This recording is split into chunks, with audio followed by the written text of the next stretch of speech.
do that kind of business. Now, some people can come out of college and start a business. You take, for example, in Nashville, Jeff Carr has come out and he started a newspaper, a local newspaper called The Third Eye. And it survived. It survived for 2 years.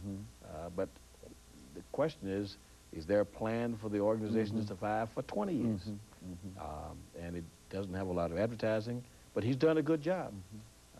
But we need people who want to build, in my opinion, large business economic enterprises in this city. Very good. I think you've been here for more than, well, since 1973. And let's look at Nashville when you first came in 1973, and perhaps Nashville today, to sort of give us a comparison or a contrast between the two Nashvilles, if you'd like to do that for us. Well, let's see. In 1973, I came into the city and Vice President of Finance at Meharry. I do not believe there were any blacks in any major corporations outside of a bank. I think Richard Lewis was probably president of vice president of First American Bank, and I do not recall a black in Third National at all. That's what the situation was in terms of blacks in business. They were so minimal that you couldn't even count. When I left to go to HCA, to hospital affiliates in 1977, I was the highest ranking black. And I believe at that time, shortly thereafter, another came into the city, and that was Bill Calloway, to service merchandise.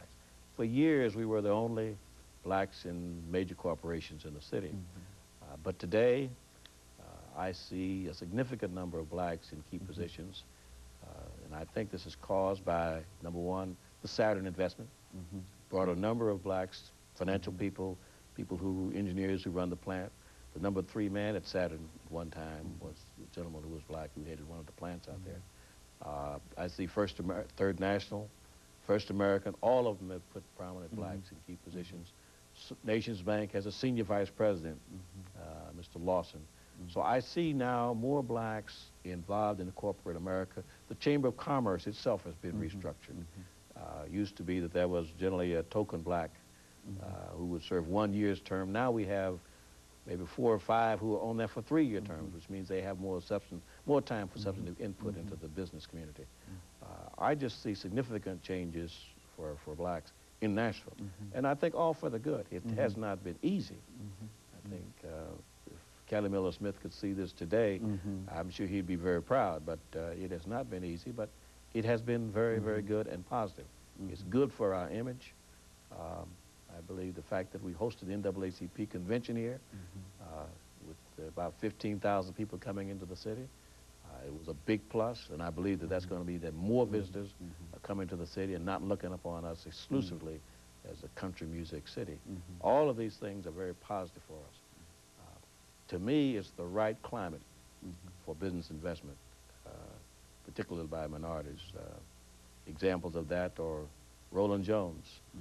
He has the Checkers franchise. Well, Mr. Jones did not buy one Checkers.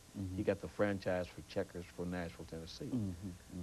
Which means that all the Checkers operations in Nashville, Tennessee will be under Mr. Jones. I mean, that's what we need to think about when we think about black business of tomorrow. We don't want one Wendy's. We want the Wendy's rights for all of Tennessee, or all of Memphis, or all of a city, wherever we want to be. We need to think bigger because as I think one writer said, if you're going to think, you might as well think big anyway. It's going to take the same amount of time. You know, I think, Mr. Howard, one of the things that we often talk about is the problem that faces many of our young youth. I think that you've already indicated that you are a founding member of 100 Black Men.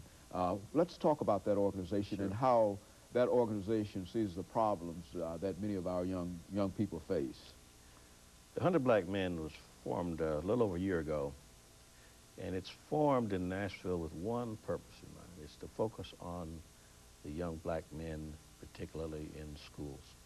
And we are targeting grades K through 4, trying to provide what we think a role model or a motivation for those kids to stay in school and succeed.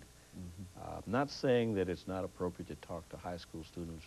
We have just identified that this is the group that needs the role model. If you look at our schools, there are very few males, white or black, in those schools.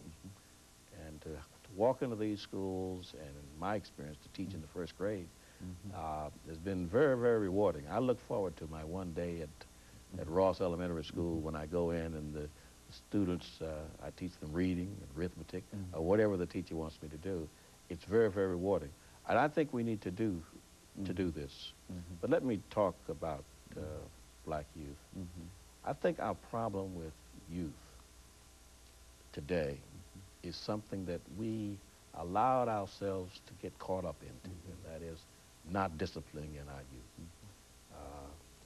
We just have passively allowed other people to tell us how to raise our children, whereas if we had raised them like your mother and my mother raised me, we would not have the problems of today. But the lack of discipline is our major problem. Our children, we give them decisions at 10 and 12 when they really should not have those decisions at 10 and 12. They should be 21 and 22. And we need to make some decisions for young people without giving them all of the options in the world. Their minds do not have the experience. And we have, in my opinion, sort of abdicated our responsibility as parents to not discipline our children.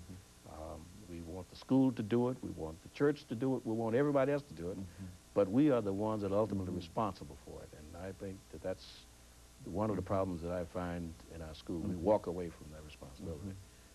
But I do enjoy working with young people, particularly in the 100 Black Men program. It's very rewarding. I look forward to it every second Tuesday, and I hope to do more of it. As a matter of fact, you've mentioned that you are involved with Fisk University, and I think that many of us remember you as having a very, very important part in the annual activity, looking toward trying to create more funds, the annual Negro College Fund. Let's talk about that, and what are some of your experiences in terms of dealing with that and bringing money into that much-needed organization? I started the UNCF campaign while I was at HCA. I believe that was about 6 years ago. I chaired the campaign for 3 years, and we went from raising, I think, 75 to now they're raising over $200,000 a year for UNCF. And that's been very good, because what the UNCF does, Dr. Haney, is it gives the Nashville community an opportunity to contribute to the Fisk University's growth and its plans. And I think that that's been very good, and the community has responded.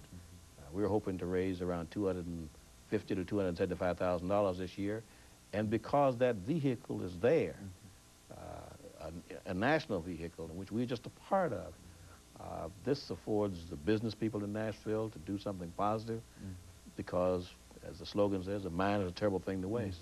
And Fisk has come from an institution which was debt-ridden. As you know, the heat was off at one point in time. Well, now I think it's a very viable institution. Its enrollment is up. Its buildings are all being renovated. And it's all because all of Nashville came in, and this one vehicle, UNCF, was only one of many other fundraisers to make this thing happen. And I think that the Nashville community ought to be proud. We get a lot of cooperation from the business community, Kroger, HCA, Shoney's, the Danner Foundation are all major contributors to the UNCF. But you have organizations, Alpha Phi Fraternity, Faith Unlimited, the Meharry employees, WVOL.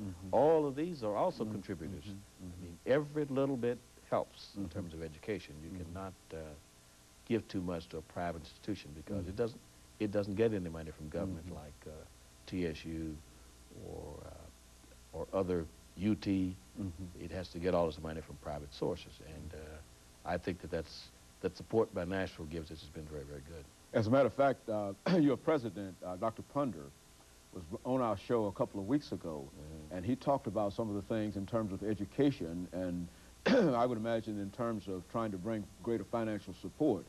He has a plan of allowing young people who do well in elementary school to eventually enter into Fisk. And I'm sure that as a fundraiser for that organization and for that institution, that's going to make all of you work a little harder in terms of bringing that money together. Yes, because we have to now $4,000 we're going to expect for tuition. We now have to raise it from some Very source. good. And of course, I think the sources are there, and I think that with the kind of activity that all of you are